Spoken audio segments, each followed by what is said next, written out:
ये भक्तमाल जी क्यों पहनते हैं गले में पता है? हमारे यहाँ जब भक्तमाल जी की रचना हुई तो एक सेठ जी थे, वो सेठ जी गए और जयपुर में जाकर के प्रियादास जी के द्वारा रचित भक्तमाल जी की जो पोथी थी उसको मांगने लगे। क्यों? बोले भाई जीवन में हम कभी श्रवण तो कर नहीं पाए, कभी इसका अनुभव तो कर नहीं पाए, कम से कम इतना ही कर लें कि जो ग्रंथ है उसको सुन तो नहीं पाए हैं, उसको अपनी छाती पे ही रख लेंगे। प्राण निकलते समय छाती पर ये रहेंगे तो इसमें जितने भक्त हैं वो कृपा करेंगे। तो आपने भक्तमाल जी की प्रति लिखवाई और दूसरी प्रति अपने घर ले गए। अपने घर वालों से जाकर के बोले मुझे तुम लोगों से कुछ नहीं चाहिए, जितनी जमीन चाहिए तुम्हारे नाम कर दूंगा, जायदाद तुम सब में बांट दूंगा, बस एक काम कर देना। बोले क्या? जब मेरे प्राण निकले ना तो ये पोथी रखी है अलमारी में, इसको निकाल के मेरी छाती पर रख देना, बस। असली घटना है। वही हुआ। जब उनका अंतिम समय आया, उनके सारे बच्चे सामने आ गए और सबने आगे कहा पिताजी अंतिम इच्छा बता दीजिए। तो बोल नहीं पा रहे थे, बस इशारा कर रहे थे अलमारी की तरफ। तब एक बालक को याद, अरे इन्होंने कहा था कि वो पोथी मेरी छाती पर रख देना। तुरंत वो पोथी जैसे ही छाती पर रखी, बंधुओं, पुत्र पुत्री पत्नी बहुएं नाती पोते सब अंतर ध्यान हो गए। श्री सूरदास जी महाराज, कुम्मनदास जी महाराज, श्री स्वामी हरदास जी महाराज, हितरवंश महाप्रभु, श्री गोस्वामी तुलसीदास जी महाराज, भक्तिमती मीराबाई, कर्माबाई, करमेती बाई, जितने चरित्र हैं भक्तमाल जी में और उसमें जितने भक्त हैं, सब भक्त चारों तरफ प्रकट हो गए। और प्रकट होकर के उन सेठ जी से बोले चलो तुमको लेकर के चलें निज वृंदावन में, निकुंज में लेकर के चलें। और वे सब भक्तजन उन सेठ जी को लेकर के निकुंज में गए। प्राण निकल गए लेकिन सब भक्तों के साथ वो गए। तब से हमारे वृंदावन में भक्तमाल जी को गले में पहनते हैं और ऐसे पहनते हैं कि ये छाती पर रहें, क्या पता कब प्राण निकल जाएं। तो जब भी अंतिम समय हो, जब भी प्राण निकलने का समय आवे, उस समय ये सब भक्त हमारे सामने प्रकट हो जाएं। हम लोगों ने जीवन में कुछ अच्छा तो किया नहीं है, ना हम लोगों से नियमित रूप से जप हो पाता है, ना भजन हो पाता है, ना कथा सुन पाते हैं, ना सेवा कर पाते हैं, कुछ कर तो पाते नहीं है। कम से कम इसके गले में पहन के मृत्यु तो अपनी सार्थक कर लें, इसलिए गले में भक्तमाल जी पहनते हैं। पर इतनी बड़ी विडंबना है बंधुओं, कितना सरल है मुक्ति प्राप्त करना। बस इसको पहन के रखो, कुछ मत करो, कभी भी प्राण जाए, चाहे अटैक से जाएं, भगवान ना करे, चाहे बीमारी से जाएं, हारी से जाएं, एक्सीडेंट से जाएं, गिर के जाएं, पड़ के जाएं, जैसे भी प्राण निकलें, ये अगर चित्त पर हैं तो भक्त आएंगे, वही लेके जाएंगे। पहले कॉन्सेप्ट दूसरा था, ठाकुर जी आएंगे वो लेके जाएंगे, पर नाभा जी ने भक्तमाल जी लिख करके कॉन्सेप्ट बदल दिया। बोले ठाकुर जी तो कई बार गुण अवगुण देख करके आते हैं, कई बार ये सोच के आते हैं ओहो ये अवगुण वाला है, इसके पास नहीं जाऊंगा। भले ही इसने कथाएं सुनी, कथाएं करवाई, अनुष्ठान किए, लेकिन फिर भी मेरे को इसका ये दोष दिखाई दे रहा है, मैं इसके पास नहीं जाऊंगा। लेकिन भक्त तो बड़े करुणामय होते हैं, जब प्राण निकलते हैं तो भक्त लेकर के जाते हैं, ठाकुर जी से कहते हैं उद्धार करो इसका। ठाकुर जी कहते हैं इसमें इतने दोष हैं। बोले चाहे जितने दोष हों उद्धार कीजिए। क्यों? जीवन पर्यंत भक्तमाल जी को गले पर धारण किया। अब सोचो कितना सरल है, कितना सरल है, लेकिन इसमें भी कर्म फूट जाते हैं हम लोगों के। इतना सा नियम है कि केवल भक्तमाल जी धारण करो तो भोजन शुद्ध रखो, वो भी नहीं कर पाते हम। इतने पत्र आते हैं मेरे पास में, और हर पत्र में अधिकतर लोगों का यही प्रश्न है कि महाराज जी हम कंठी कैसे पहने, घर में तो ऐसा बनता है, ऐसा बनता है।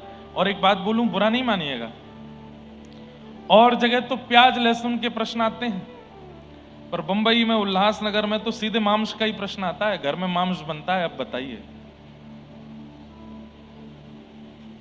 भैया, देखो प्याज लहसुन पर एक बार को छूट है, वैसे तो छूट नहीं है लेकिन फिर भी है। क्योंकि वो तामसिक पदार्थ है, ठाकुर जी के भोग में नहीं आता, इसलिए उसको पाना निषेध है। उसमें दुर्गंध है, इसलिए उसको पाना निषेध है। उसको प्राप्त करने, उसका पान करने वाला, सेवन करने वाला कभी भी भगवत भक्ति में आगे नहीं बढ़ पाएगा, जहां है वहीं रुक जाएगा। इसलिए उसका पान करना, उसका सेवन करना निषेध है। और सबसे बड़ी बात, गीता जी में भगवान कहते हैं, भुंज्यते ते त्वघम पापात ये पचन्त्यात्म कारणम। अपने लिए जो भोजन बनाते हैं, मेरा बिना भोग लगाए जो पा लेते हैं, वो एक प्रकार से अपना पाप खा रहे हैं। और प्याज का भोग ठाकुर जी को लगता नहीं, तो अगर हम उसको पाएंगे तो कहीं ना कहीं पाप ही खा रहे हैं। अच्छा, पाप कैसे है? मान लीजिए आपने गंगा स्नान किया, आपने तीर्थ यात्राएं की, आपने कथा सुनी, आपने किसी भी रूप से अपने पापों को नष्ट किया, तो पाप नष्ट हो गया। लेकिन जैसे ही आपने तामसी पदार्थ खाया, तो तामसी पदार्थ खाने से पाप नहीं लगता, पर पूर्व का जो नष्ट हुआ पाप है वो दोबारा खुल जाता है, दोबारा अंकुरित हो जाता है। इसलिए उसको खाना निषेध है।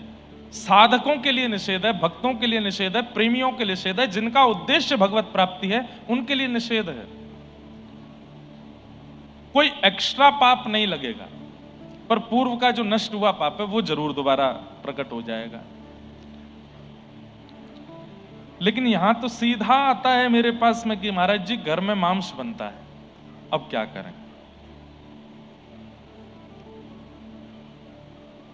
भैया भक्तमाल जी बिल्कुल मत पहनना।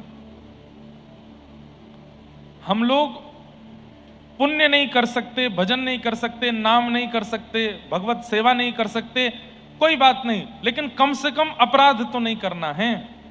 हमसे सेवा नहीं बन पाती, नाम जप नहीं बन पाता, भगवत आराधन नहीं बन पाता, कोई बात नहीं, लेकिन वो तो बन ही नहीं पाता, ऊपर से अपराध और कर रहे हैं, वो तो बिल्कुल नहीं करना है।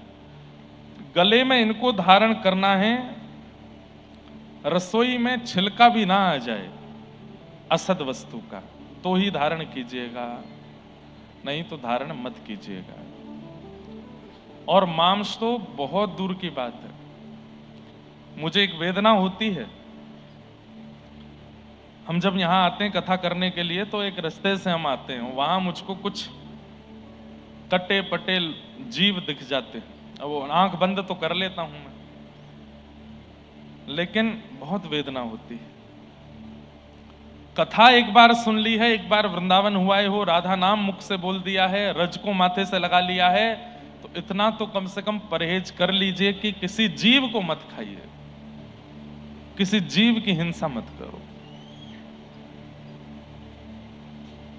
ये भक्तमाल जी गले में धारण करने का मतलब है, आप समस्त वैष्णव भक्तों को अपने चित्त में धारण कर रहे हो। उसके बाद यदि आचरण में अशुद्धि आएगी तो कितना उनको कष्ट होगा। वो आपसे कुछ नहीं कहेंगे, कष्ट हो करके वो जब जाएंगे उसका जो अपराध होगा वो आपको लगेगा।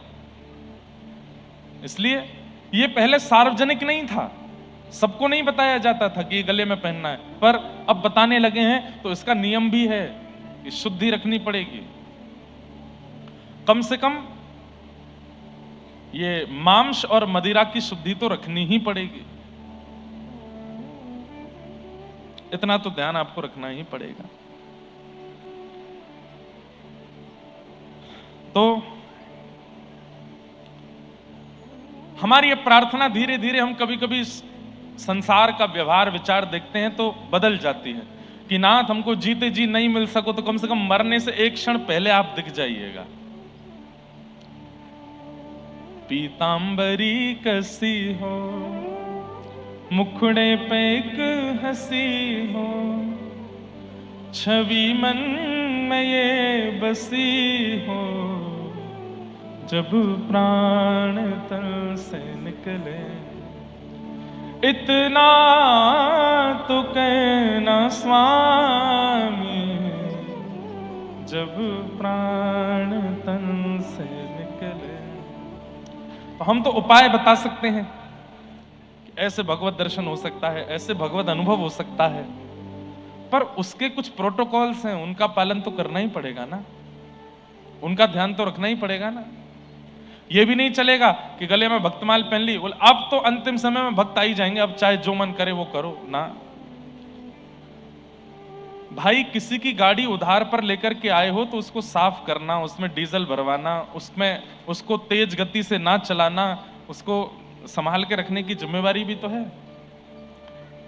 इसलिए भक्तमाल जी गले में पहन भले ही लेना, और इसमें अगर आप वृंदावन से बनवाते हैं ना तो इसमें व्रज की रज भी होती है, व्रज की रज भी है, भक्तमाल जी भी हैं और भगवान नाम भी है, कहीं कहीं गीता जी भी होती।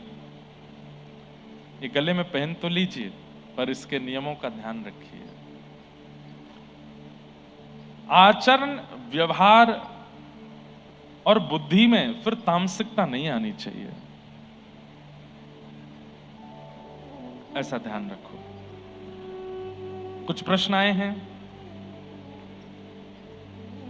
मैं माला करते समय आपकी कथा सुनती हूं और कथा के बिना वो ध्यान नहीं बन पाता।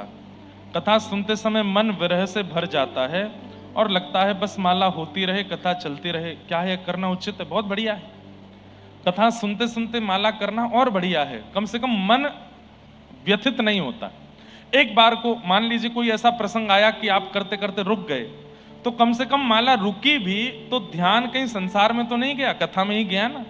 और फिर जैसे ही वो प्रसंग सुन लिया उसके बाद फिर प्रणाम करके करने लगे। तो कथा सुनते हुए कर सकते हैं पर माला चलती रहनी चाहिए। अच्छा एक बात, मंत्र नहीं कर सकते। कथा सुनते सुनते मंत्र मत करो। जैसे गुरु मंत्र मिला है या कोई और मंत्र प्राप्त है, वो कथा सुनते सुनते मत करो, उसमें तो ध्यान आपका केंद्रित होना चाहिए। माला करने का एक नियम होता है, आपको मन में निकुंज का निर्माण, आप सबको हमारी आवाज आ रही है? तो मन में एक निकुंज का निर्माण करना होता है और उस निकुंज में प्रिया प्रियतम विराजमान। माला कैसे की जाती है ध्यान से सुनो, आज बताते हैं एक विधि। हम अपनी विधि बता रहे हैं, इसमें आप अपने आचार्य अपने गुरुओं से पूछ सकते हो, वो जैसा कहें वैसा करो। हमसे पूछ रहे हो तो हम अपनी विधि बताते। हम जब माला करते हैं तो कैसे करते हैं? मौन हो जाते हैं स्नान के बाद। मौन हो जाने के बाद मन में हमारी गुरु परंपरा का द्वय मंत्र है, वो चलता रहता है और उतनी देर फिर ठाकुर जी का चिंतन बना रहेगा। गिरधर लाल जी की भुजा का, चरणों का, मुखमंडल का, नेत्रों का, कान का, उदर का, सब ये चिंतन आते रहेंगे बार बार चित्त में। व्रज की रज का, यमुना जी का, गिरिराज जी का, वृक्षों का, बिहारी जी का, राधा वल्लभ जी का, राधा रमण जी का, रंगनाथ भगवान का और अपने गुरुदेव का, ये चिंतन बनता रहेगा, आता रहेगा बार बार। और कैसे करना? चलते फिरते रहो, कपड़े पहनते रहो, बाल काटते रहो और बीच बीच में उनका स्मरण करते रहो। गुरुदेव को प्रणाम, अपने आचार्य को प्रणाम, अपने ठाकुर को प्रणाम, राधा रमण जी को प्रणाम। एक एक क्षण में सारी ग्राफिक्स आपके आंखों के आगे आते रहेंगे। उसके बाद फिर तिलक स्वरूप धारण करो। तिलक स्वरूप धारण करने के बाद में अब शिखा है, शिखा बांध लो। उसके बाद में आसन पर बैठ जाओ। आसन पर बैठ करके बढ़िया इत्र हाथ में लगाओ। इत्र को पूरी माला पर लगाओ। माला की इत्र प्रसादी करके अपने अंग पे लगा लो, खूब सुंदर बढ़िया वाला इत्र। और उसके बाद नेत्र बंद करके नेत्र के भीतर एक सुंदर विचार बनाओ। यमुना जी बहती हुई आ रही हैं, सुंदर यमुना जी का तट है, वहां एक दिव्य सेज विराजमान है और उस सेज पर मैंने प्रार्थना की है तो यहां से किशोरी जी आकर के विराज गए हैं, यहां से श्याम सुंदर आके विराज गए और उन दोनों के चरणों को अपनी गोद में लेके मेरे सदगुरु बैठे हैं, मेरे गुरुदेव। और गुरु के चरणों, गुरु की गोद में अपने प्रिया प्रियतम के चरण विराज रहे हैं और गुरुदेव धीरे धीरे चरण दबा रहे हैं। मैं सामने दृष्टा बन करके दर्शन कर रहा हूं और बस ये चिंतन प्रारंभ करते ही माला लगाओ, जप करना प्रारंभ करो। उस छवि को निहारते रहो, जप करते रहो। धीरे धीरे अपने आप कोई कोई गतिविधि होगी। ठाकुर जी कुछ बोल रहे हैं, श्री जी कुछ कर रहे हैं, गुरुदेव के नेत्रों से अश्रु आ रहे हैं, गुरुदेव बार बार चरण छू रहे हैं। करते करते करते करते अब ऐसी स्थिति में जब आप माला करोगे, 1 2 4 5 8 माला कब हो जाएंगी पता ही नहीं चलेगा, चलता ही रहेगा, चलता ही रहेगा और मन होगा और करूं। धीरे धीरे धीरे 6 महीना, हफ्ता, 6 महीना, साल, 1.5 साल, 2 साल जब व्यतीत हो जाएगा तो फिर क्या अनुभव हुआ करेगा कि अब गुरुदेव बैठे हैं किशोरी जी के और हर बार वस्त्र अलग पहन के आए हैं, हर बार मौसम अलग है, हर बार यमुना जी का स्थान अलग है, हर बार वो निकुंज अलग है। कभी गिरिराज जी के पास है, कभी यमुना जी के पास है, कभी किसी घाट पर है, कभी किसी घाट पर है। कभी रात्रि है, कभी सांझ है, कभी सवेरा है। इस प्रकार हर ऋतु आदि परिवर्तित करते रहो। जब जब नेत्र बंद करो, साल 1.5 साल बाद क्या होगा, गुरुदेव आपको बुलाया करेंगे, आओ तुम भी चरण दबाओ, और माला करते करते आप भी चरणों में पहुंच जाओगे। इस प्रकार अब बस इतना ही समझ लो, इससे आगे के और बहुत अनुभव होंगे, पर माला ऐसे करो। माला ये नहीं कि गुरुदेव ने कहा 8 माला करनी, 16 माला करनी, फेर रहे हैं महाराज, खींच रहे हैं उसको। ऐसे माला का क्या फायदा, कोई फायदा नहीं। माला का एक नियम है, माला का एक भाव है, वो माला इसलिए करी जा रही है, इसलिए गुरुदेव ने आज्ञा की, ताकि आप जहां हैं, जिस स्तर पर हैं, उससे थोड़ा ऊपर जाइए। लेकिन हम क्या कर रहे हैं, हम और नीचे गिर जाते हैं। क्यों? केवल उसको एक नियम मान करके करते हैं। नियम नहीं है वो। और जब तक माला नियम लग रही है, जब तक नाम नियम लग रहा है, जब तक ठाकुर सेवा नियम लग रहा है, मत करिए उसको।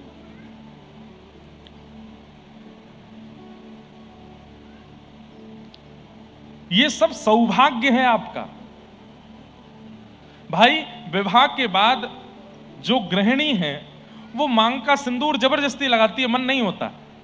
गले में मंगलसूत्र जबरदस्ती पहनती है, मन नहीं होता। सास ससुर को प्रणाम जबरदस्ती करती है, मन नहीं है। घर के काम काज जबरदस्ती 100 सुनाते सुनाते करती है, तो फिर मन में भाव नहीं आएगा कि तो फिर ब्याह क्यों किया, जब ये सब जबरदस्ती है। तो ब्याह किया है तो सौभाग्य मान करके सिंदूर लगाओ, सौभाग्य मान करके मंगलसूत्र पहनो, सौभाग्य मान करके घर को अपना मान के कार्य करो, सौभाग्य मान के माता पिता की सेवा करो। ठीक वैसे ही भगवान नाम भी एक सौभाग्यवती नारी की तरह करना चाहिए। वो सौभाग्य मानिए कि मैं तिलक धारण करूं, सौभाग्य मानिए कि मैं कंठी पहनूं, सौभाग्य मानिए कि मैं ठाकुर जी की सेवा करूं, सौभाग्य मानिए कि मैं नाम जप करूं। वो सौभाग्य लगना चाहिए। वो भार अगर लग रहा है तो मैं तो सलाह दूंगा 1-2 हफ्ते के लिए नाम मत करिए। जब तक भार लगे, जिस दिन भार लगे, आसन पर बैठ के लगे कि बहुत जल्दी में हूं और मुझसे हो नहीं पाएगा, मत करिए। इससे अच्छा तो करो मत, जब समय हो तब करो। पर यह भी एक गलत बात है कि हम ठाकुर जी के लिए समय नहीं निकाल पा रहे। कैसे भी करो करो। अच्छा, हमने अपने आचार्य चरण से पूछा, कई बार हमारे नियम नहीं बन पाते, हमारा नियम नहीं हो पाता, तो हमने अपने आचार्य चरण से पूछा कि हम क्या करें। व्यस्तता इतनी ज्यादा। इस बार उल्लासनगर में बहुत आराम कर रहा हूं मैं, नहीं तो दुनिया में अब जीने देते नहीं हमको लोग। उसमें भी मैं ऐसा क्यों कहूं, सबका प्रेम है, सबका भाव है, लेकिन वो प्रेम भाव में ये नहीं ध्यान रखते कि बेचारे ये भी इंसान ही हैं। हमसे कहेंगे महाराज जी एक बार हृदय से लगा लो, हम कहेंगे बेचारे का कैसा भाव है।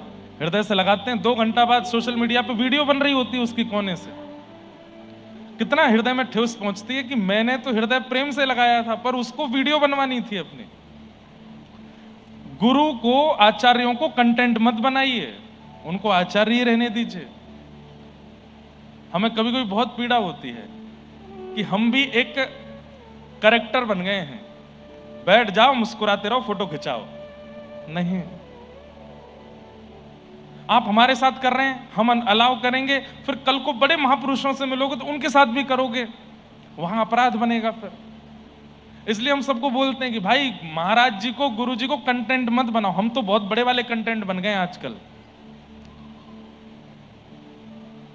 अब हमें ये लगता ही नहीं है कि कोई हमसे भाव से मिलने आए, सबके प्रति एक ही भाव लगता है, सब फोटो खिंचाने आए हैं। बिना फोटो के तो कोई मिलता ही नहीं है। ठीक है, आप कहेंगे महाराज जी स्मृति है, स्मृति तक रखो, फिर उसको प्रचार क्यों करना सब जगह, मत करो। कई माताएं बहनें तो बुरा नहीं मानना, वो तो ऐसे वीडियो बनवाती हैं जैसे मैंने उनसे एकांत में बैठ के कितनी बात कर ली हो। बाद में मुझे देख करके लगता है अरे राम, ये तो ऐसा लग रहा है कि 2 घंटा इनसे जो है गुफ्तगू की है मैंने। डर के मारे हम कई बार तो सोशल मीडिया खोलते नहीं, पता नहीं क्या डला होगा, आज क्या डल गया होगा, आज कहां से क्या डाल दिया होगा। ऐसा नहीं करो। तो भैया कुछ भाव हम अपने मन के कहते हैं, इनका ध्यान रखा करो। माला का नियम बताते हैं, नाम का नियम बताते हैं, मानसी का नियम बताते हैं। और एक बात, सब चीज भूल जाइएगा, लेकिन एक बात याद रखिएगा, मानसी में गुरुदेव के साथ ही जाना है। ये चिंतन जब भी करना है गुरुदेव के साथ ही करना है, बिना गुरु के मत जाइएगा। गोपियां रास में बिना किशोरी जी के चली गई, इसीलिए ठाकुर जी अंतर ध्यान हो गए थे। इसलिए अपनी गुरु के साथ ही रास में, गुरु के साथ ही मानसी में प्रवेश करो। चिंतन जब भी करो अपने गुरुदेव को आगे रखो। और गुरु दीक्षा नहीं हुई है तो जिनके प्रति बहुत समर्पण है उनको गुरु मान के उनको आगे रखो। उससे क्या होगा, हमारा चित्त विकार युक्त है। आप करके देख लेना, बिना गुरु के मानसी में जाके देखना, थोड़ी देर बाद में ही वो दिखेगा जो नहीं दिखना चाहिए। लेकिन गुरु के साथ जाओगे तो मन को एक भय बना रहेगा, गुरुदेव खड़े आगे, कुछ गलत चिंतन नहीं करना, कुछ गलत चिंतन नहीं करना। और सुनो, गुरुदेव के बाद भी अगर गलत चिंतन बन जाता है तो 6 महीना के लिए पॉज ले लो, मानसी में ही मत जाओ। अपना आचरण शुद्ध करो, भोजन शुद्ध करो, अन्न शुद्ध करो, विचार शुद्ध करो, उसके बाद जाओ। हमारे यहां मानसी सेवा को बहुत बड़ी प्रणाली माना गया है। प्रत्यक्ष सेवा से ज्यादा लाभकारी मानसी सेवा है। तो जिन बहन जी का यह भाव है कि वो कथा सुनते हुए माला करती हैं, अच्छी बात है, चिंतन करते हुए करो।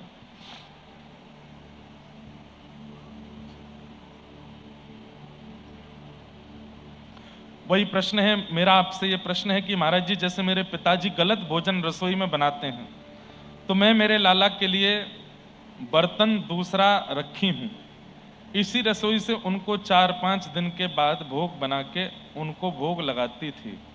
मेरे गुरुदेव ने कहा कि जिस रसोई में मांस बना हो उस रसोई में से भोग लाला को नहीं लगाना। बिल्कुल ठीक बात है, नहीं लगाना। क्या करें, वो ठाकुर जी को फलाहारी रखो, फल ही खिलाओ बस। अगर रसोई शुद्ध नहीं है तो केवल ठाकुर जी को फल और दूध इन पे ही रखो। आप बोलेंगे आपको कष्ट हो रहा है, उससे ज्यादा कष्ट तब होगा जब उस रसोई से भोग बन के आएगा। ठाकुर जी को बिल्कुल इससे बढ़िया फल पवा दो। और श्रीमद वल्लभाचार्य जी महाराज ने अपने शिष्य को एक बहुत बढ़िया उपाय बताया था, वो हम आपको बता देते हैं। क्या, रसोई शुद्ध नहीं है, और कई बार अब माता पिता से क्या लड़ोगे। आजकल के माता पिता को लगता है ये गलत बात है, बालकों को ऐसा क्यों सिखा रहे हो कि मांस मत खाओ, ये मत खाओ, अंडा मत खाओ, मदिरा मत पियो। आप उनको करने दो, मान जाएं तो अच्छा, नहीं माने तो फिर वल्लभाचार्य महाप्रभु ने अपने एक शिष्य को बताया था। उस शिष्य ने कहा कि मेरे पास धन नहीं है, मेरे पास संपत्ति नहीं है, मेरे पास इतना नहीं है कि मैं ठाकुर जी के बढ़िया पुष्पहार बना सकूं, भोग में कुछ अच्छी सामग्री पधरा सकूं, तो मैं क्या करूं। तो महाप्रभु जी ने कहा नेत्रबंद किया करो और नेत्रबंद करके चिंतन किया करो। मेरे सामने ठाकुर जी बैठे हैं, बढ़िया उबले हुए गर्म पानी से मैं ठाकुर जी का अभिषेक कर रहा हूं, उसके बाद दूध चढ़ा रहा हूं, दही चढ़ा रहा हूं। चढ़ाना कुछ नहीं है, बस सोचना है, पर सोचना इतने ध्यान से कि अगर गर्म जल चढ़ाया तो तुमको अनुभव होना चाहिए कि हाँ गर्म जल है। यदि ये सोचा है कि ठाकुर जी पर दही चढ़ाया तो दही गाढ़ी है, ऐसा तुम्हारे मन में आना चाहिए। ठाकुर जी पर शहद चढ़ाया तो चिपचिपा शहद गिर रहा है, ठाकुर जी के अंग पर लिपट रहा है, ये तुमको अनुभव होना चाहिए। चढ़ाना कुछ नहीं है, बस सोचना है। उसने कहा ठीक है, ऐसे करके ठाकुर जी की जितनी महंगी चाहो उतनी महंगी सेवा करो। उसने कहा बहुत बढ़िया। घर गया, घर जाकर के चिंतन करने लगा, आहा सोने की चौकी है और सोने की चौकी पर मेरे ठाकुर जी विराजमान हैं। चांदी का पात्र नहीं, नहीं नहीं नहीं, चांदी का क्यों, सोने का है, उसमें दुनिया भर के हीरे लगे हैं चारों तरफ। अब सोच में तो कितनी भी महंगा सोच लो, कोई खर्चा तो है नहीं। बीच में मेरे ठाकुर जी बैठे हैं, सोने में मढ़ा हुआ शंख है, उसमें बढ़िया ताता जल, थोड़ा उष्ण जल मैंने ठाकुर जी के ऊपर डाला है। अब मैंने दूध पधराया है, अब मैंने पंचामृत पधराया है। अब ठाकुर जी को बढ़िया मैंने अपने हाथों से थोड़ा थोड़ा स्नान करा दिया, मार्जन किया है। गाल चमक गए मेरे लाला के, देखो कितने बढ़िया मुस्कुरा रहे हैं ठाकुर जी। अब बढ़िया स्नान करा करके पोंछ पांच करके बढ़िया पोशाक पहनाई, महंगी वाली पोशाक, जड़ाऊदार है, हीरे नग आदि सब लगे हैं। ठाकुर जी को मुकुट पहनाया, महंगा वाला इत्र लगाया, पूरा देखो आंगन महक उठा है। सेवा कुछ कर नहीं रहा है, बस सोच रहा है। अब ठाकुर जी तैयार हो गए, चलो दूध भोग रखे। दूध भोग ठाकुर जी के सामने रखा है। 1 चम्मच मिश्री डाल दी, दूसरी चम्मच मिश्री डाल दी, 1 चम्मच और मिश्री डाली, मिला रहा, अरे दूध ज्यादा मीठा हो गया है, 1 चम्मच मिश्री निकाल देता हूं। जैसे ही निकालने लगा तो प्रत्यक्ष ठाकुर जी प्रकट होकर उसका हाथ पकड़ लिए। उसने आंख खोल करके देखा, जय जय जय जय, आप आगे। बोले मैं ये कह रहा हूं कि तेरे असली की मिश्री लग रही है जो तू निकाल रहा है। अरे 3 चम्मच डाल दी, डाल ले दे, तेरा कुछ लग थोड़ी रहा है, क्यों निकल रहा उसमें से। दौड़ करके अपने गुरुदेव के पास गया और जाकर के बोला, बोले जय जय, ठाकुर जी प्रकट हो गए। और प्रकट होकर के बोले असली की मिश्री लग रही है जो निकाल रहा है। तो मानसी की सेवा, अगर घर में रसोई शुद्ध नहीं है तो ऐसे सेवा करो।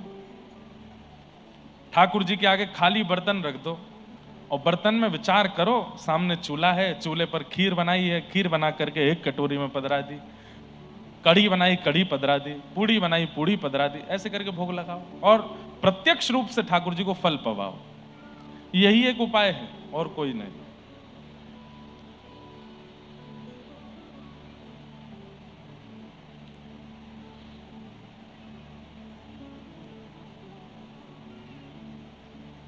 किसी को दीक्षा लेनी है पर उनकी भी यही बात है कि घर में, परिवार में मांस का सेवन करते हैं, सात्विकता नहीं है, तो क्या मैं दीक्षा ले सकती हूं? क्या ठाकुर जी हमें स्वीकारेंगे? ले तो सकते हैं, लेकिन आप जीवन में कभी सेवन मत करिएगा।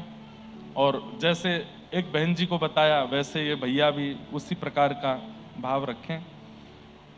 आपने कल कथा में कहा था कि विरह चाहिए तो स्वयं कर, तो अगर ठाकुर जी ने दी तो तोड़ देंगे, परंतु अगर हमें टूटने की इच्छा हो तो कान्हा जी के प्रेम और विरह में कैसे प्राप्त करें उस विरह को। कल हमने इस विषय पर बहुत चर्चा की थी, अब विरह की चर्चा आज नहीं करेंगे, आज लाल जी का जन्मोत्सव है। देखिए तीसरी पर्ची, मेरा आपसे यह प्रश्न है महाराज जी कि मेरे पिताजी गलत भोजन करते हैं, सबके एक ही बात है, क्या करें बताओ। मतलब मांस कितना प्रिय है लोगों को, सोच करके मुझे डर लगता है। किन्हीं का भाव है कि गुरु जी मेरा विवाह होने वाला है, वह लोग पुष्टि मार्ग के संप्रदाय से हैं, परंतु मैंने मन से आपको गुरु माना है, मुझे आपसे ही दीक्षा लेनी है। मेरे होने वाले पति को आपसे दीक्षा लूं, उसमें वो राजी हैं, परंतु ससुराल के लोग बोले रहे हैं कि उनके ही संप्रदाय में दीक्षा लें। कोई बुराई नहीं है इसमें, आप हमें शिक्षा गुरु मान लीजिए और हम शिक्षा गुरु ही हैं। दीक्षा तो हम देने लगे क्योंकि बहुत बालकों का मन होने लगा था। बाकी आप किसी भी परंपरा में दीक्षा लीजिए, अगर और पुष्टि मार्गीय हो या गौड़िया वैष्णव हो, रामानंदी हो, वैष्णव कोई भी संप्रदाय से आप दीक्षा ले लीजिए, कोई दिक्कत नहीं है। हमारे प्रति भाव है, आप हमको शिक्षा गुरु मान लीजिए, हम आपको समय समय पर कथा सुनाते रहेंगे। अब आप हमसे दीक्षा ले लो, घर में उल्टे कलेश हो जाएं ब्याह के बाद, क्या फायदा है ऐसी दीक्षा का। तो ऐसी दीक्षा मत लो, वहीं दीक्षा लो जहां आपके घर वाले चाह रहे हैं और बढ़िया रहेगा।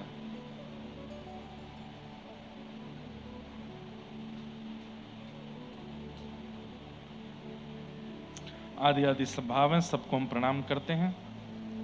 आज की मधुर कथा में प्रवेश करते हैं। हमें पता चला आज 11 बजे से आके कौन कौन बैठ गया था भाई यहाँ पे, क्या को 11 बजे क्यों आ गए थे? वाह, धन्य हैं? कहां से? गुजरात से, बहुत बढ़िया है, अच्छी बात है। अब रात में जाना नहीं, यहीं सो जाना है, कल यहीं कथा सुन लेना।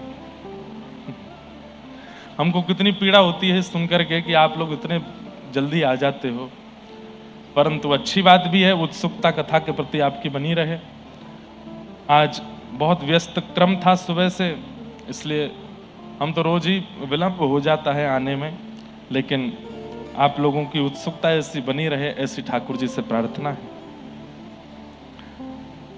कल हम लोगों ने बड़े प्रेम भाव से कथा में मंगलाचरण श्रवण किया, तत्पश्चात परीक्षित को सुखदेव जी ने आकर के कथा सुनाई, यहां तक का प्रसंग कल हम लोगों ने श्रवण किया। अब इसी प्रसंग का विस्तार करते हुए आगे चलते हैं। परीक्षित महाराज को 7 दिन में मृत्यु का श्राप लगा है। क्यों? आखेट को वन में गए थे, शमिक ऋषि के गले में मरा हुआ सर्प डाल दिया। क्यों डाल दिया? जल की याचना की थी, पानी पिला दो, लेकिन ऋषि ध्यानस्थ बैठे थे तो इनको ऐसा लगने लगा कि ये ध्यान व्यान नहीं कर रहे हैं, पाखंड कर रहे हैं। मैं अधिकतर कथाओं में बताया करता हूं कि कलयुग का आपके ऊपर प्रभाव होगा तो सबसे पहले तिलकधारी, चोटीधारी, धोतीधारी, भगवत वैष्णव वेशधारियों के प्रति आपके चित्त में निंदा का भाव प्रकट हो जाए, समझ जाओ कलयुग आपके ऊपर आ चुका है।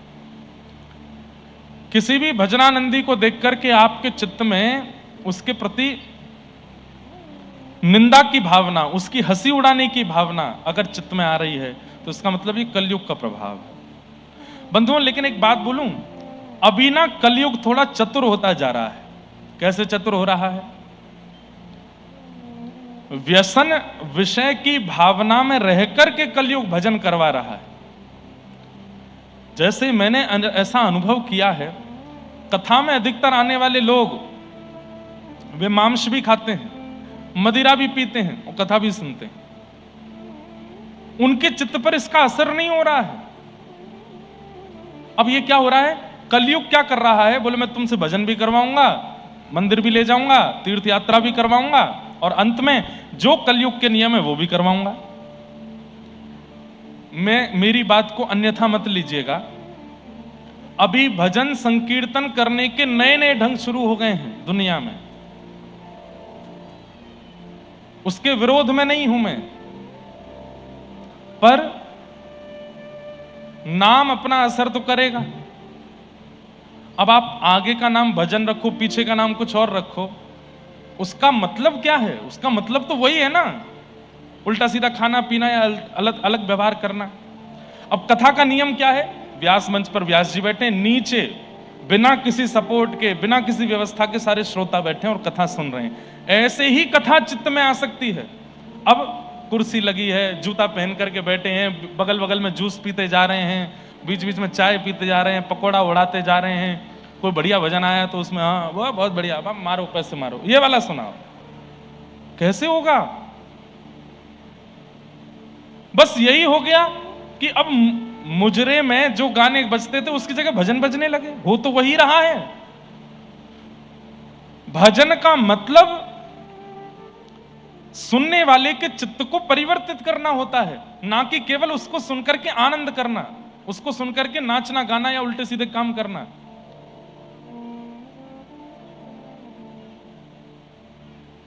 और आजकल ये होने लगा है। अब बच्चों के पास में पहले तो बहाने होते थे, रात्रि में जाना है, माता पिता रात्रि में जाओगे, मित्रों के साथ जाओगे, कितनी गलत बात है, कितनी गलत बात है, नहीं जाना चाहिए। अम्मा जाने दो, थोड़े ब्रॉड माइंड बनो, थोड़ा खुले विचार वाले बनो, सब बच्चे जाते हैं, हमें भी जाने दो। अब बच्चों के पास में दूसरा है तरीका, क्या? भजन में ही तो जा रहे हैं, भजन भी नहीं सुने। आप कथा सुनने जाते हो, हम भजन सुनने जा रहे हैं। अब तो और बढ़िया बहाना मिल गया। कहां जा रहे हैं? भजन सुनने जा रहे हैं रात को। और वहां जाकर के वो भजन के नाम पर क्या कर रहे हैं क्या पता है। मेरा फिर कहूंगा, मेरा कोई विरोध नहीं है, अच्छी बात है, युवाओं को प्रोत्साहित होना चाहिए, प्रोत्साहन करना चाहिए। पर कुछ चीजें मेरे जब कान में पड़ी तो मुझे बहुत पीड़ा हुई।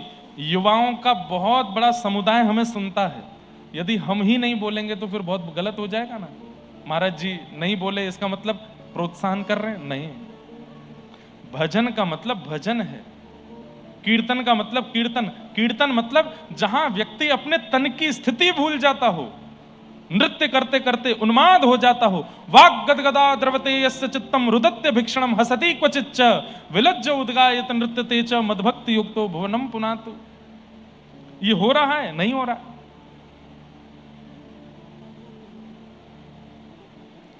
इसलिए हमारी प्रार्थना है, जहां कहीं भी ये सब हो रहे हैं थोड़ा जांच करें और थोड़ी से नियम तो बना देना कि भाई जूते पहन के अंदर आना अलाउ नहीं है।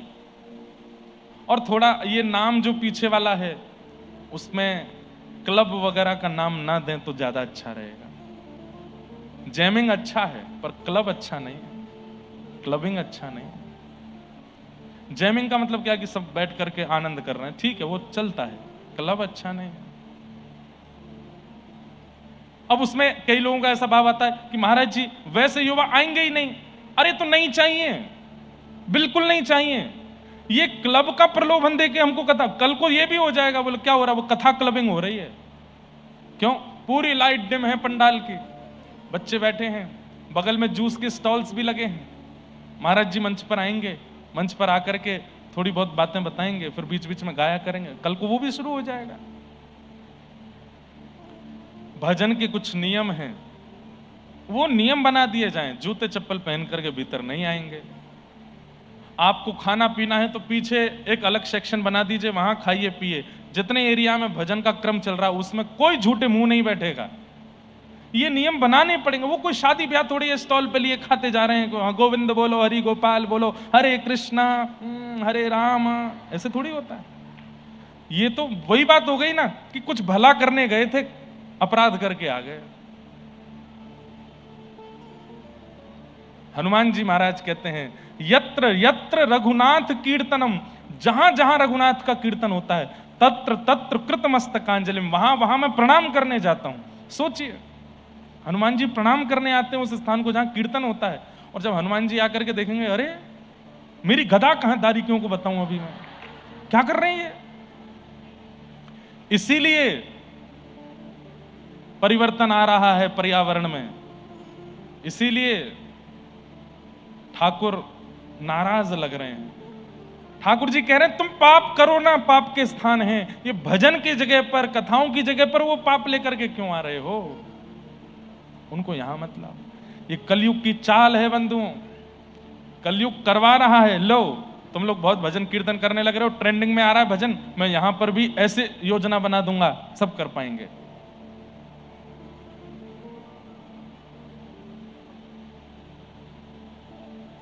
और एक और बड़ी आनंद की बात, जहां कहीं भी भजन ये सब होते हैं वहां का अंतिम भजन जो होता है वो बरसाने की छोरी ही होता है। सब जगह करके इशारों बुलाए गई रे बरसाने की छोरी।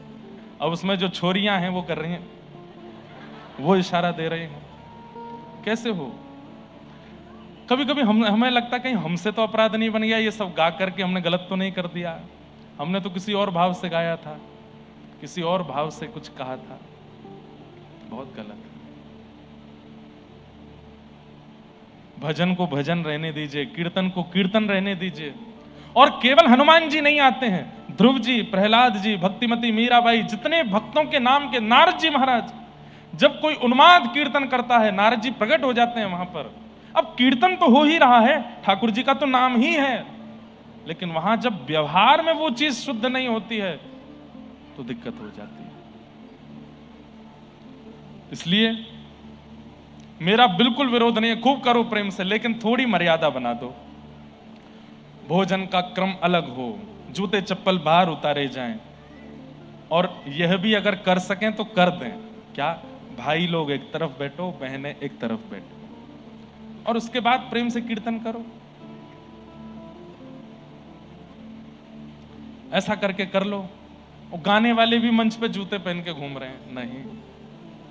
कीर्तन का थोड़ा मान। महामंत्र आप गा रहे हो, हरे कृष्ण कृष्ण कृष्ण हरे हरे, हरे राम राम राम, जो कि एक महामंत्र उच्चारण करते ही चैतन्य महाप्रभु भाव विह्वल हो जाते थे। उस महामंत्र की इतनी महिमा तो रखो कि पैरों में जूते ना हो। अब नियम तो बहुत सारे हैं, वो तो नहीं बताऊंगा मैं करने के लिए कि भाई तुम चमड़े की बेल्ट पहन के मत गाओ या फटी जीन्स में मत गाओ, ठीक है, इतनी छूट है, कुछ भी पहनो, पर कम से कम जूते चप्पल मत पहनो, झूठे मुंह मत बैठो, वहां पर किसी भी प्रकार का खान पान मत चलने दो, जूते पहन के उनको बैठने मत दो।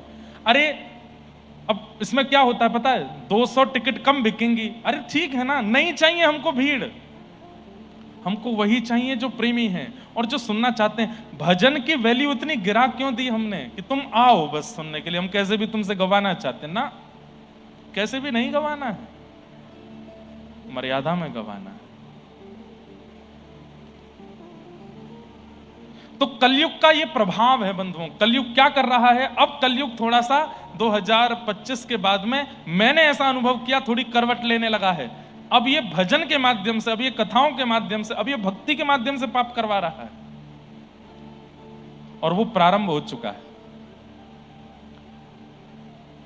परीक्षित के दिमाग में कलयुग बैठा है, इसीलिए एक संत का अपमान किया और बोले, अरे पाखंडी, यहां भजन का बहाना बना करके मैं जल मांग रहा हूं, मुझे जल नहीं दे रहे हैं। गले में मरा हुआ सर्प डाल दिया। यही दृश्य शमीक ऋषि के पुत्र श्रृंगी ने देख लिया और देख करके श्राप दे दिया। बोले, मैं राजा परीक्षित को श्राप देता हूं, आज के ठीक 7वें दिन तक्षक सर्प डस देगा और राजा परीक्षित की मृत्यु हो जाएगी। राजा परीक्षित लौट करके आए, अपनी आसन पर आकर के बैठे। जैसे ही मुकुट उतारा, कलयुग का प्रभाव थोड़ा कम हुआ तो ग्लानि हुई। अरे मैंने क्या किया, संत ने मुझे जल नहीं दिया तो मैंने उनके गले में मरा हुआ सर्प डाल दिया। मैंने इतना बुरा तो नहीं था, ये मैंने क्यों किया। मानव का सबसे बड़ा गुण क्या है बंधुओं? अपनी गलती को स्वीकार करना। यह मानव का सबसे बड़ा गुण है। और सबसे बड़ा अवगुण क्या है? गलती करके भी उसको स्वीकार ना करना, बल्कि छुपाते रहना। यह सबसे बड़ा अवगुण है। स्वीकार कर लीजिए, हां मैंने ऐसा किया है। परीक्षित ने स्वीकार किया कि यह तो अपराध हो गया मेरे से। तभी शमीक ऋषि के शिष्य, श्रृंगी के शिष्य गुरुमुख ने आकर के बताया, महाराज आपके जीवन के केवल 7 दिन बचे हैं, अपनी मुक्ति का उपाय खोज लीजिए। आपने गले में मरा हुआ सर्प डाला शमीक ऋषि के, उनके पुत्र ने आपको श्राप दे दिया है।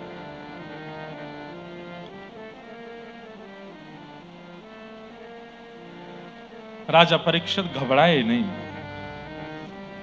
बंधुओं, एक बात और सुनो, अगर आप भक्त हो, अगर आप भजनानंदी हो, अगर आप भक्ति पथिक हो, तो स्थिति चाहे जैसी आ जाए, घबराया मत कीजिए, परेशान मत हुआ कीजिए। ठाकुर जी है ना साथ में, सब मंगल में करेंगे। विश्वास चित्त में रखो। एक बहुत सुंदर पद आया है 2-3 दिन पहले,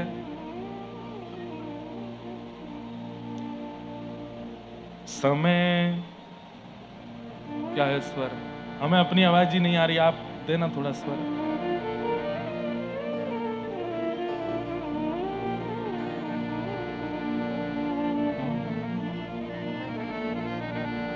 अभी वो एक नया पद आया ना, समय हो तो बलवान, उसके थोड़ी धुन बजाइए।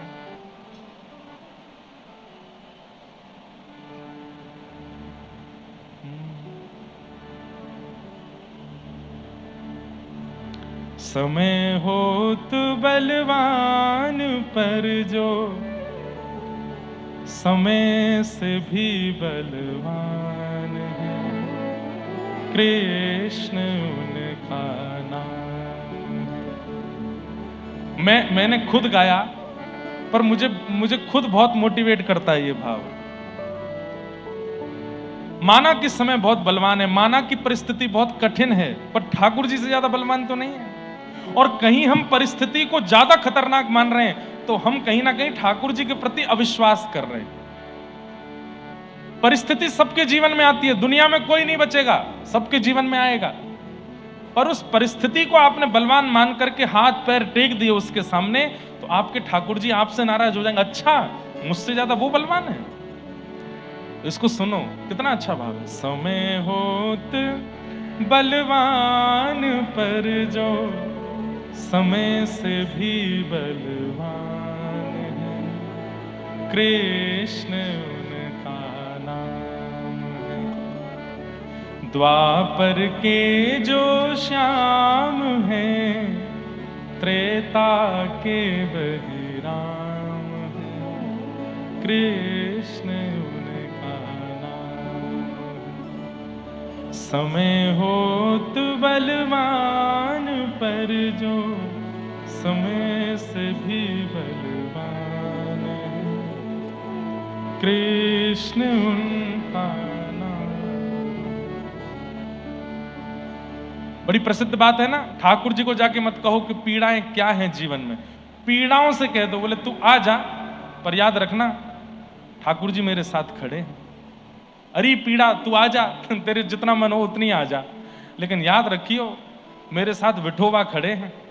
और विठोबा तो खड़े भी ऐसे ही, आन दे, जितनी तूफान आवे, पीड़ाएं आवे, आंधी आवे, आन दे, तू पीछे खड़ा हो जा मेरे। जैसे ही व्यक्ति नाम गान करने लगता है, ठाकुर जी आड़े आ जाते हैं, आगे आ जाते हैं, उसको पीछे खड़ा कर दे, तू यहां खड़ा रहे, मैं देखता हूं इसको।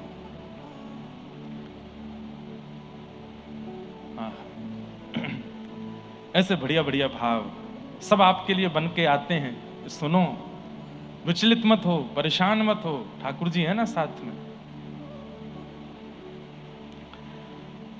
तो भक्त का स्वरूप है कि कितनी भी विषम परिस्थिति आ जाए वो विचलित नहीं होता। परीक्षित जी विचलित नहीं हुए।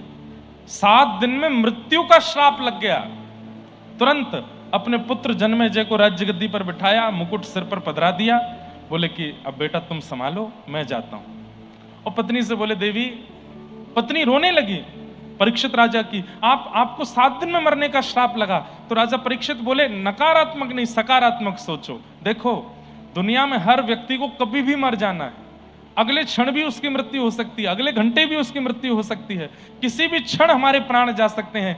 लेकिन तुम सौभाग्यवती हो, क्या तुम्हारे पति अगले 7 दिन में नहीं मर सकते? दुनिया की कोई नारी नहीं कह सकती कि मेरे पति कल जीवित रहेंगे, पर तुम कह सकती हो कि 7 दिन तक मेरे पति को कुछ नहीं होगा। हो सकता है मेरे प्राण कल जाने वाले हों, आज शाम को जाने वाले हों, लेकिन एक ब्राह्मण ने मुझको 7 दिन की मोहलत दे दी है, और ब्रह्मा भी चाहेंगे तो 7 दिन में मेरी मृत्यु नहीं हो सकती। इसलिए देवी प्रसन्न रहो, मैं सौभाग्यवती व्यक्ति हूं इस संसार का। क्यों? क्योंकि जिसको अपनी मृत्यु का समय पता चल गया है, अब मैं अपने 7 दिन में वो सब कर लूंगा जिनसे भगवत प्राप्ति हो सके, चिंता मत करो। और राजा परीक्षित वन को चले गए। बंधुओं, परिस्थिति में सकारात्मक होना बहुत बड़ी बात है। आपके संपूर्ण भजन, कथा, धाम, सबका पूरा जो है परीक्षण हो जाता है उतनी देर में कि आप कैसे हुए, क्या बात बोले, क्या कहे, क्या नहीं कहे। कई बार कथाएं, अनंत कथाएं सुनने वाला व्यक्ति भी विषम परिस्थिति में, मैंने देखा है, खूब अनर्गल बोलने लग जाता है, पूरा आपा खो देता है शरीर का। लेकिन विषम परिस्थिति में आप शांत हैं, आप मौन हैं, और आप धैर्यवंत होकर के जी रहे हैं। अच्छा, ठाकुर जी की कृपा है। तो राजा परीक्षित वन में गए, अनेक संतों से कहा कि मेरी मृत्यु का उपाय बताइए, मुक्ति का उपाय बताइए। तभी वहां सुखदेव जी का आगमन है, और सुखदेव जी ने आकर के कहा, राजन, परीक्षित जी ने चरणों में प्रणाम करते हुए कहा, भगवान, जल्दी मरने वाली की मुक्ति का उपाय क्या है, कृपा कर मुझे बताओ। परीक्षित जी चरणों में बैठे हैं, शुकाचार्य जी आसन पर बैठे हैं, और मानो परीक्षित बोल रहे हैं,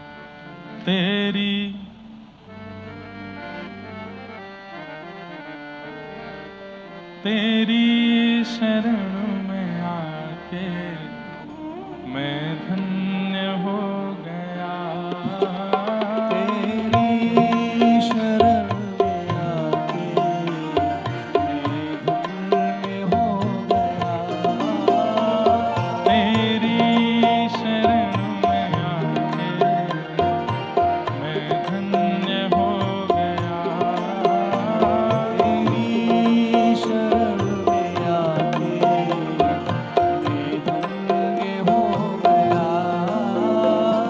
जन्मों की प्यास थी जो,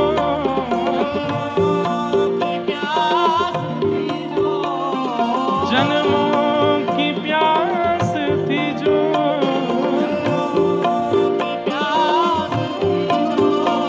संपन्न हो गया। तेरी शरण में आके मैं धन्य हो गया।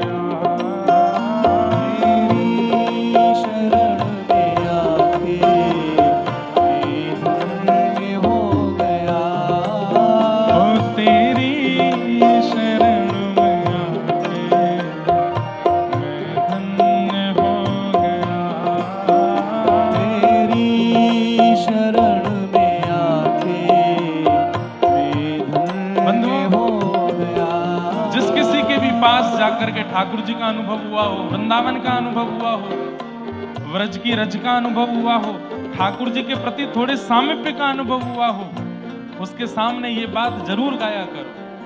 ओ तेरी शरण में आके मैं धन्य हो गया।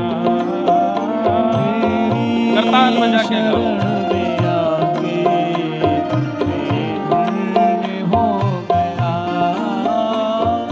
कितने मिले अमीर यहाँ, कितने गरीब हो।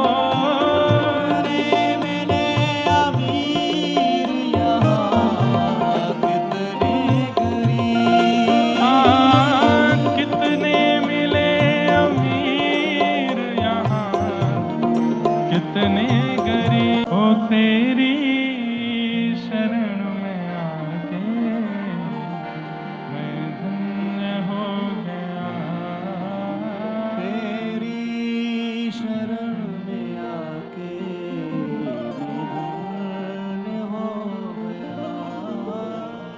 जिस किसी के सानिध्य में कभी भगवत अनुभव हुआ हो, व्रज का अनुभव हुआ हो, रज का अनुभव हुआ हो, यमुना जी का अनुभव हुआ हो, गिरिराज जी का अनुभव हुआ हो, उसके पास जाके ये भाव जरूर कहना और अंत में ये जरूर कह देना, करना कभी ना दूर प्रभु चरणों से आप हो। करना कभी ना दूर प्रभु चरणों से चरणों के ही सहारे, चरणों के ही सहारे मैं भव पार हो गया। चरणों के ही सहारे भव पार हो गया। ओ तुझको अपना बना के मैं धन्य हो गया। तुझको अपना बना के मैं धन्य हो गया। बहुत बड़ी कृपा होती है बंधुओं किशोरी जी की कि आपके जीवन में कोई ऐसा व्यक्ति आ जाए जिसके आने से व्रज प्रिय लगने लगे, किशोरी जी प्रिय लगने लगे, ठाकुर जी प्रिय लगने लगे। इस भयंकर संसार में जहां पर हमारे मन को अपनी ओर खींचने वाले हजारों चोर, लाखों चोर बैठे हैं, लेकिन इन सब चोरों के बीच से चोराग्र गणने के प्रति रुचि बन जाए, जिसकी वजह से बन जाए, उसके बार बार धन्यवाद रहना कि आपकी वजह से हमको ठाकुर जी प्रिय लगे, आपकी वजह से हमको व्रज प्रिय लगा, किशोरी जी प्रिय लगी। आज परीक्षित जी महाराज सुखदेव जी के चरणों में प्रणाम करते हुए कह रहे हैं, भगवान मेरे जीवन के 7 दिन बचे हैं, कृपा करके बताइए मैं क्या करूं। तब सुखदेव जी महाराज कहते हैं, वरीयाने शते प्रश्नः कृतो लोकहितं नृप आत्मवित् सम्मतः पुंसां श्रोतव्यादिषु यः परः।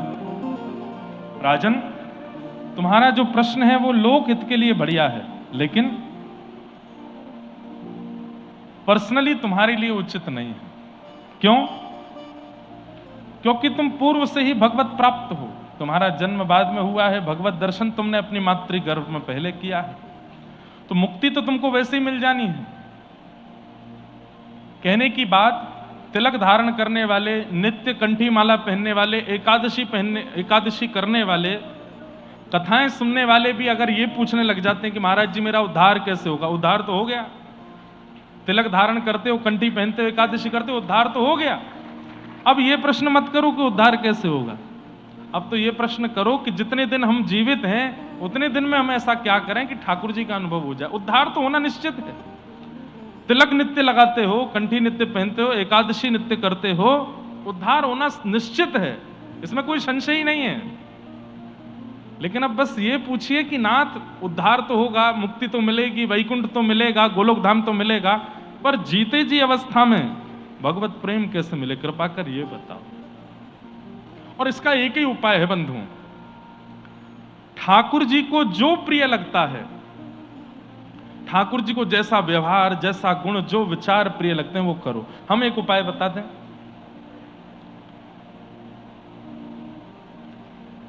ठाकुर जी को हरि भक्तों का चरित्र बहुत अच्छा लगता है। हम आपको सत्य बता रहे हैं, जब से हमारे जीवन में भक्तमाल जी आई है ना, श्रीमद् भागवत जी में हमको और आनंद आने लगा है। भागवत जी तो साक्षात कृष्ण हैं ही, लेकिन पहले हम केवल भागवत जी कहते थे, लेकिन जब से भक्तमाल जी जीवन में आई हैं तो भक्त भागवत दोनों एक साथ। जय हो। कब पधारे भगवान, हम तो देख ही नहीं पाए। हमारे गोविंद काका आए हैं, बहुत बहुत आपको वंदन। हमारे कृष्णा भैया आए हैं, हरिप्रिया आई हैं, ये मेधावी बालक हैं। कथा में हमारे आने से पहले जो मंत्रोच्चारण चलता है वो इन्हीं भैया की आवाज है, इन्हीं की आवाज में पुराणों का वाचन चलता है। पहले वैदिक मंत्र चलते थे, लेकिन फिर महाराज जी, दत्तधाम वाले महाराज जी की आज्ञा हुई कि वेद मंत्रों को माइक पे नहीं आना चाहिए, रिकॉर्डिंग में नहीं चलना चाहिए। तो फिर महाराज जी ने आपको आज्ञा देकर के पुराणिक श्लोक बुलवाए। तो जब हम मंच पर आते हैं उस समय पूरे वातावरण को पवित्र करने के लिए आपके द्वारा ही वो मंत्र गाए गए हैं और बहुत अच्छे हैं। लाली ने तो अहिल्यानगर की कथा में एक पद सुनाया था, मंच से अभंग सुनाया था। हमारे गोविंद काका, अभी आप लोगों ने पता नहीं देखा कि नहीं देखा, एक जुगलबंदी हुई थी, सबने देखी। मराठी वर्सेस ब्रजभाषा। हमारे कृष्णा जी हैं, बहुत अच्छे शास्त्रीय संगीत गायक हैं महाराष्ट्र के। उन्होंने क्या बोलते हैं उसको, गौड़न, तो उन्होंने गौड़न गाया, एक दिन हमको सुनाया। हमने कहा ये बहुत बढ़िया है, पर गौड़न ब्रज का साहित्य है, एकनाथ जी महाराज गा रहे हैं, पर ब्रजवासी को समझ में नहीं आवे, ऐसे कैसे चलेगा। तो हमने कि आप गाओ, हम इसको ब्रजभाषा में बनाते हैं। तो पहले मराठी से हिंदी में रूपांतरण किया हमारे गोविंद काका ने, और फिर हिंदी से ब्रजभाषा में रूपांतरण किया हमने। तो लाला सबगुण मेरो वारो, लाला देख में लागे प्यारो, तुम झूठो दोष लगाओ री गोकुल की गोपी। बहुत सुंदर भाव है। कृष्णा जी जिन्होंने वो गाया, वो भी शायद एक दिन यहाँ आएंगे, तो फिर एक दिन फिर से सुनाएंगे। एक दिन आएंगे। आप आए, बहुत बहुत प्रणाम। आपके बालकों के पूज्य दादाजी और हमारे गोविंद काका के पूज्य पिताजी मुकुंद काका, वारकरी संप्रदाय में बहुत बड़ा नाम है उनका। बंधुओं, प्रत्यक्ष नेत्र नहीं है उनके पास, पर हमने जैसा अनुभव आप लोगों से सुना, आज भी पंढरपुर में काकड़ा आरती होती है, और आप रहते हैं संभाजी नगर के पास। पंढरपुर में जिस समय काकड़ा आरती होती है, उसी समय हमारे मुकुंद काका बैठ जाते हैं और बैठ करके अपने घर से ही काकड़ा आरती करते हैं। ठाकुर जी गाते हैं, सारे पद गाते हैं, अभंग गाते हैं। कितने वर्षों से उनका नियम। ऐसा हमें लगता है कि वो भले ही प्रत्यक्ष दुनिया नहीं देख पाते, लेकिन 24 घंटे विठोबा का दर्शन करते हैं। ऐसे हमारे मुकुंद काका बहुत अद्भुत, उनका दर्शन करके हम बड़े कृतार्थ होते हैं। बहुत सुंदर। तो वरीयाने शते प्रश्न क्रतो लोकहितं नृप, आत्मविद सम्मतः पुंसाम श्रोतव्यादिषु यप्परः। हम खुले मंच से छूट देके बोल रहे हैं। आप कंठी पहनते हो, नित्य तिलक धारण करते हो, एकादशी नियम करते हो, तो आपको ये नहीं पूछना चाहिए कि मेरा उद्धार कैसे हो। उद्धार तो हो गया, जब से श्री विराजमान हुई, जब से कंठी विराजमान हुई, एकादशी का नियम आ गया है, उद्धार तो आपका हो चुका है। अब तो बस ये पूछो, शरीर का उद्धार, आत्मा का उद्धार जब हो तब हो, उससे पहले पहले जीते जी अवस्था में भगवत अनुग्रह कैसे प्राप्त हो, कृपा कर ये बताओ। ये प्रश्न होना चाहिए। और उसके लिए एक ही तरीका है बंधुओं, एक तरीका जो हमें समझ में आता है, अपने ठाकुर जी को नित्य भक्त चरित्र सुनाओ। हमने बहुत लोगों के ये नियम धारण करवा भी दिए, और जिनके नहीं हुए उनसे हम निवेदन करते भी हैं। नित्य अपने ठाकुर जी को रात्रि में सुलाने से पहले भक्तमाल सुनाया करो। आप भक्तमाल नहीं सुना सकते तो हम इतने सारे भक्तों के चरित्र सुनाते हैं, यहाँ याद कर लो और वहां जाके ठाकुर जी को इत्र लगाते लगाते, सेज सजाते सजाते, ठाकुर जी को सुलाते सुलाते किसी भक्त का चरित्र सुनाओ। भक्त का चरित्र जब ठाकुर जी सुनते हैं बड़े राजी हो जाते हैं। अब होता क्या है, जैसे बालक को एक रात लोरी सुना दो, सब लोग इधर देखो, अच्छी वाली लोरी सुना दो बालक को, तो बालक अगले दिन फिर कहता फिर से सुनाओ ना, कुछ सुनाओ, तो अगले दिन फिर सुना दो। तीसरे दिन वो फिर, महाराज वो अपने माता पिता को छोड़ के आपके पास ही सोएगा, क्यों? मुझे लोरी सुना, आज भी कोई कहानी सुना दो। ठाकुर जी को रात्रि में भक्तों का चरित्र सुनना बहुत प्रिय लगता है। आप नित्य सुनाना प्रारंभ कर देंगे तो ठाकुर जी सब छोड़ छाड़ के उल्लासनगर भाग के आया करेंगे, बोले वो भक्त मेरे को रोज नित्य कुछ सुनाता है, वहां चलो। और अगर आपने नहीं सुनाया तो देखना उस रात्रि स्वप्न में ठाकुर जी रूठे रूठे आएंगे, आज नहीं सुनाया कुछ भी, आज नहीं बताया कुछ भी। नित्य सुनाया करो ठाकुर जी को, बहुत प्रिय लगता है ठाकुर जी को।